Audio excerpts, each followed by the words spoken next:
আছে বুদ্ধ পূর্ণিমা ও প্রবারণা পূর্ণিমা।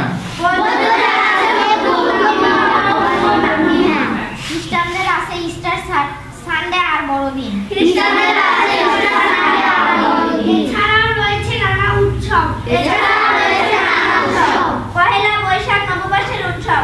আবার রাখাইনদের সাংরাই ও চাকমাদের বিজু উৎসব রয়েছে। পদ্মা দলের দলনেতা কে? ঋষা। মেঘনা দলের দলনেতা কে? কি নাম? যমুনা দলের দলনেতা কে? সুমাইয়া। সুরমা দলের দলনেতা কে? ওকে। সুপ্রিয় শিক্ষার্থী বন্ধুরা, আমার কথা শোনো। প্রত্যেক দলের দলনেতা পড়ার উপরে 10 নম্বর করে দেবে। যদি 4টি শব্দ উচ্চারণ করতে ভুল করে তাহলে 1 নম্বর কাটা যাবে, 10-এর মধ্যে 9 পাবে। এরকম যদি 4-8টি ভুল যায় তাহলে 2 নম্বর কাটা গেল, 8 নম্বর পাবে। এরকম করে মার্কিং করবে তোমাদের দলের যারা যারা আছে, ঠিক আছে? পদ্মা, মেঘনা, যমুনা এবং সুরমা, কাজ শুরু করো। ভালোবাসতে হবে সবাই আমাদের আপনজন।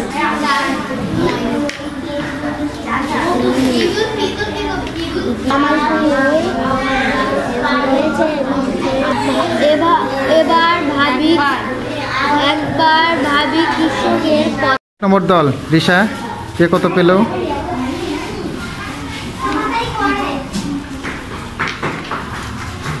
বর্ষা 7, আরবি 9, বিশাল 9, তিথি 9, ঋষা 10। ফলাফল পদ্মার পর মেঘনা, বলো। ইমন 10-এর মধ্যে 10, সিয়ামুল 10-এর মধ্যে 10, তাসমিন 1-এর মধ্যে 10-এর মধ্যে 1, যে আমি 10-এর মধ্যে 10। বলো। মুরসালিন 10-এর মধ্যে 7, রাইসা 10-এর মধ্যে 7, সাদিয়া 10-এর মধ্যে 6 আর আমি 10-এর মধ্যে 10। ধন্যবাদ যমুনা। সুরমা গ্রুপ 10-এর মধ্যে 8, জান্নাতুল পাইছে 10-এর মধ্যে 10, রেফতা পাইছে 10-এর মধ্যে 6, সুমাইয়া পাইছে 10-এর মধ্যে 10। ধন্যবাদ সুরমা। একজনে 1 পেয়েছে, এই লজ্জা আমাদের নয়। তাহলে আমাদের কি করতে হবে? এই যে তাসমিন পারেনি, তাসমিন যদি পারে, তার ভাই আমাদের ক্লাসে পড়ে তাজুল, সেও পারবে। তাহলে সবাই মিলে একে আমরা চেষ্টা করব। আমি তো আসি, তাই না? তাসমিন তুমি একটু চেষ্টা করবে, ঠিক আছে? ওকে।